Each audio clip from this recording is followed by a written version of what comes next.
97.7 Dundalk FM. Town Talk. A New World, and that's a little bit of what we're going to be talking about now, because there's a fabulous play coming to Táin called Belfast Girls.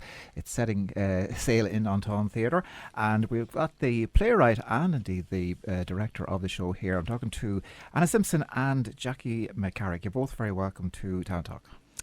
Hi, Pat. Hi. Jaki, we'll start with yourself, because you are the author or the playwright. You come up with this wonderful play. Where did it come from? Okay, it's actually quite a long story, and I probably won't take up lots of time telling it, but I was looking for a female story. I've been involved in a play that was on in London in about 2010, 2011. It was an all-male story. And so I put that to one side. I knew I was looking for this tale. And then we're in the middle of sort of peak recession in Ireland around this time. And I kept hearing things on the radio like people were getting evicted, and the famine, comparisons to the famine times kept coming up. So I was thinking about the famine. And then it just dawned on me one day, I wondered, did I have any relatives who left, because my name McCarrick, this mostly set people who have that surname in Ireland are usually from Sligo. Yes. And my dad's from Sligo. So I sort of Googled McCarrick and famine, and I found this girl, I think her name was Margaret McCarrick, who left on this ship in a scheme called the Orphan Emigration Scheme the scheme was between 1848 and 1851. And I thought, well, who is she? This is interesting. I've never heard about this scheme. And so that led me to digging into the scheme, finding out the history of the scheme. At this time, there wasn't a lot of information about it. So I had to do some research. And then when I eventually found material about the girls who left at this time, I found that the most boisterous of the girls who left during this time were called the Belfast Girls. And so I thought, they're really interesting, and there's my female story. So you have your characters, so you have to build a story around their personalities and what happened to them. So you put them on a ship. So they all leave on ships, because the orphans who left, the girls between 14 and 19, mostly, but not all left on ships from Ireland, various ports in Ireland between 1848 and 1851. Uh-huh. So, yes, these girls, our Belfast girls, the boisterous orphan girls, leave on a ship called the Inchinnan, which is a real ship, which leaves from Belfast to Sydney. Wow. In 1850. 200 girls on that ship. All women? Yeah, all young women from the workhouses mostly. Wow. Yeah. I presume the crew, the sailors themselves were men, or were they women as well, by any chance? There no doubt were. There usually would be two matrons, a surgeon, a surgeon being a doctor, that's what they called it, ship surgeon, and yeah, no doubt staff of the ship, but I don't think there was meant to be any contact between these people. But my story, I made it mostly about the girls on the ship and how they sort of come to understand why they're there, why they are on this journey. Okay, so without spoiling, the no spoilers, as I say, what is it that happens in the course of the play? Well, because I, at the time, had, was listening to all this stuff on the radio about paying the bondholders, I really wanted to write something a little bit allegorical as well. And, you would hear things. I was really annoyed at the time about, we were paying I think Ireland paid 64 billion to bondholders. Then we had to call in the IMF. It effectively bankrupted the country. And I thought, this is very similar to stories about the famine, us shipping out grain that we needed to feed our own people. And so in the play, I feel that the girls are, one of the girls, I don't want to say too much, but there are ways, she's got some interesting books with her, And there are ways that these girls sort of come to understand the things that are that the set of economics that have led to this situation happening and why they're going.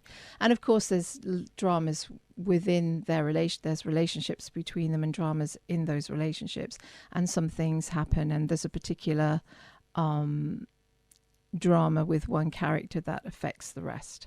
So it's a period piece set in the 1800s, but still with very much current day relevance. Yes, definitely, because I tend to write about the present anyway, and it's, you know, I'm interested in now. I'm not particularly. I'm not a historian. I had to do a heck of a lot of research.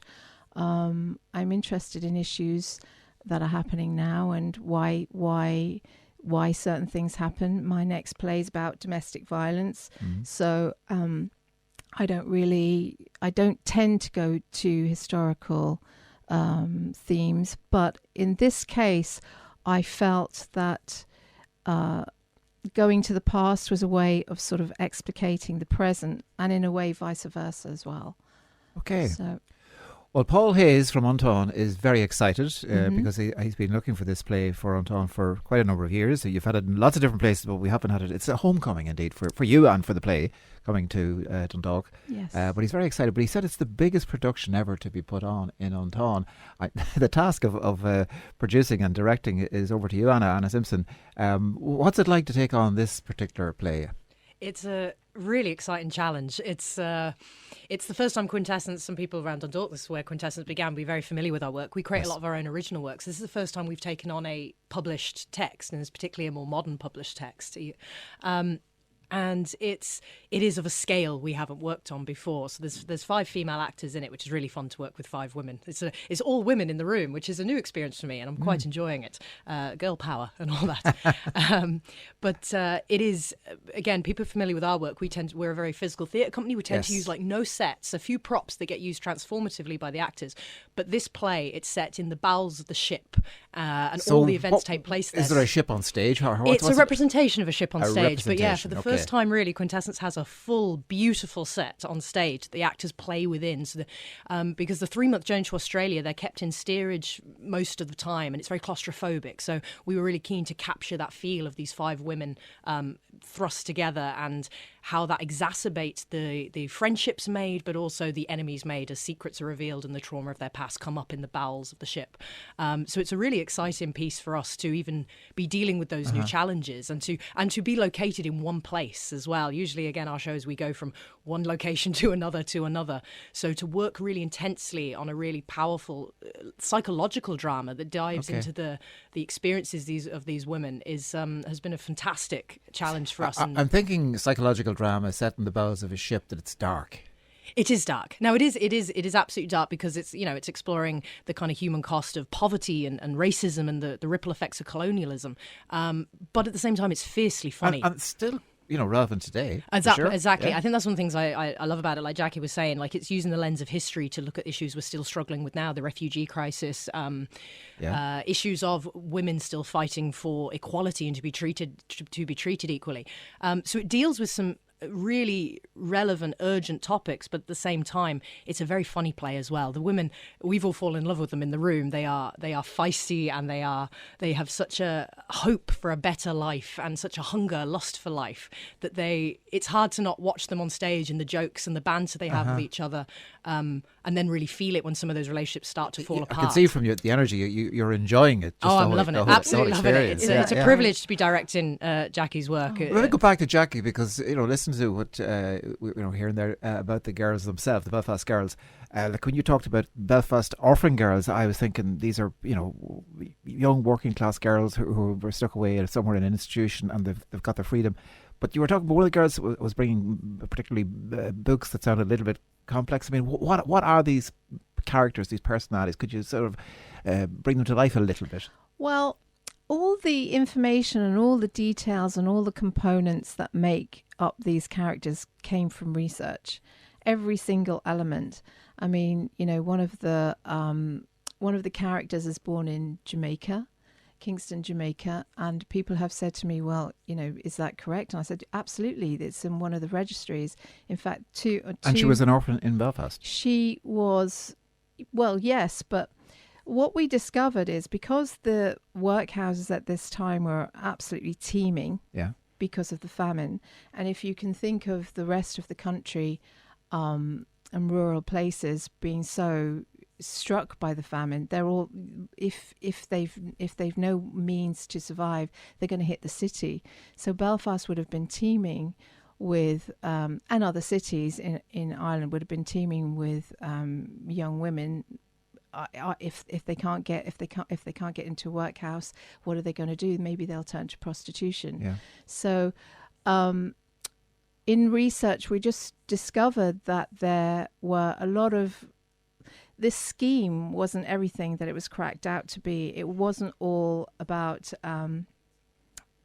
the Earl Grey sending 14 to 19-year-olds to Australia. In many ways, the workhouses also sort of used it to get rid, shall we say, of a lot of their fallen women. I mean, it makes sense. Why wouldn't they? Fallen women, yeah. So, and it's sort of, it's come up in research a few times, and I remember I was working on something in Tyrone, and I met this woman from Cavan who said, yeah, we all know in our local workhouse during this scheme, the schemes to Australia to send the orphans off, that they just used it to get rid of their prostitutes or their fallen women.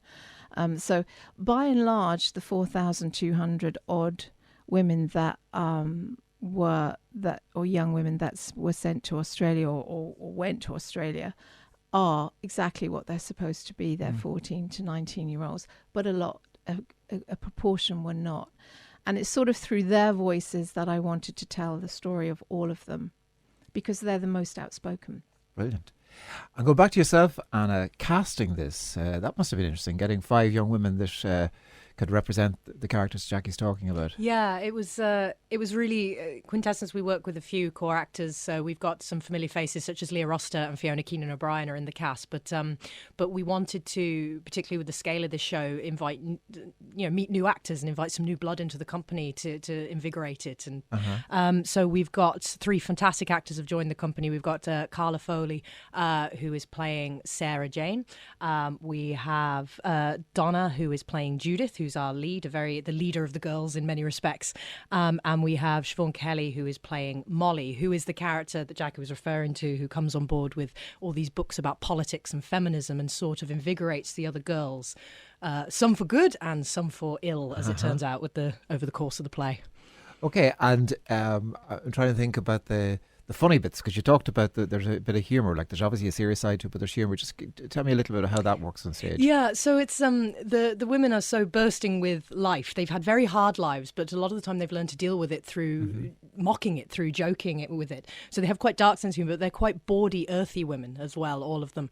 So there's a lot of quite adult humour that they throw, a lot of teasing of each other constantly. Yeah, banter is what I would call it. And some of the characters rise to that and banter back, and then some of them take it very much to heart as well. So it means there's always this fantastic to and fro between the women. They're very witty. They've had very hard lives, and some of them not much education, but they're very intelligent women, and that becomes apparent as well. And just give them the opportunity, and what could they become? And I suppose that's a bit of a question the play asks as well, is like, who could these people be if they were just given that opportunity, the better life and a better education? And that's what these women are hoping for. And Belfast banter at its best is fantastic. No question.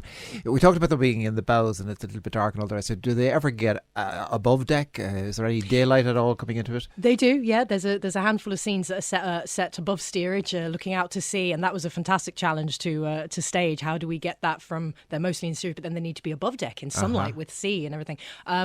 So we're doing that through a mix of the design. The beautiful stage design by designer Sinead is done on 2 levels, which is really exciting as well. Presents all sorts of health and safety concerns that we're having to deal with, but it is a great challenge, and visually will be really arresting, I think, to look at. And then we've got beautiful lighting design by our designer Sophie Cassidy as well, who's going to really give us that sense. We're going to have lanterns throughout the lower steerage to give it that in the bowels of the ship feel, but then beautiful, bright light, expansive light when they're above deck as well. So visually, I think it's going to be a really all the arresting senses piece. Engaged. Yeah, exactly. And then as Quintessence, we're a physical theatre company, so we've brought our kind of movement style to the play as well, to draw out the poetry that's inherent in the play and sort of expressionistically explore some of the experiences these women are having on that journey as well. So bringing a little bit of stylisation to the text as well. Brilliant. And Jackie, you've brought the play to lots of different places, but as I said earlier, it's sort of a homecoming for you for the play. What's it like? Does it mean a lot to you, or is it just another gig that you have to do? No, I mean, yeah, it's really interesting. I mean, because it's come after, I don't know, 12, 11, 10, I don't know how many it is, 11 productions. It's come after that, so it does mean a lot to me, actually, and it's really peculiar because loads of people who, not least because of, Anna's production and this beautiful physical treatment that the play's going to have. I mean, I'm really excited about that, but it's so many people that I know who've wanted to see it, haven't been able to see it, and have always wanted to see it, and now they're all coming. People are flying over from the UK even to come see it. Wow. So no pressure. No pressure, No pressure. So, and I've been thinking about that, and it is really strange that, because I went to school in Dundalk, that, people I went to school with, and I'm thinking, God, and they're coming to see it, and I'm thinking, more pressure. This is really more pressure than I thought it would be, so... that's really interesting. So I do feel like I'm sharing something that I've invented and created that lots of other people have seen, but my people here have not seen. So that is, a lot of pressure, but also a little bit vulnerable. I feel a little bit vulnerable about it as well.